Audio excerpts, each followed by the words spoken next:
বাংলাদেশ পাকিস্তানের মধ্যকার ICC test চ্যাম্পিয়নশিপের ২ ম্যাচের টেস্ট সিরিজের প্রথম টেস্টের পর দ্বিতীয় টেস্টেও বৃষ্টির হানা।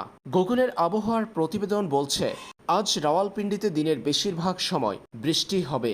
বেলা ৩টা পর্যন্ত বৃষ্টির শঙ্কা রয়েছে। বর্তমানে সেখানে তুমুল ঝড় বৃষ্টির কারণে বন্ধ রয়েছে বাংলাদেশ পাকিস্তানের মধ্যকার দ্বিতীয় টেস্ট। বৃষ্টির কারণে নির্ধারিত সময়ে টস হতে পারেনি। স্থানীয় সময় বেলা ১১টায় শুরু হওয়ার কথা ছিল বাংলাদেশ পাকিস্তানের মধ্যকার দ্বিতীয় টেস্ট ম্যাচটি, কিন্তু বৃষ্টির কারণে সেটা আর হয়নি। টস হতে পারেনি বাংলাদেশ পাকিস্তানের দ্বিতীয় টেস্ট ম্যাচের।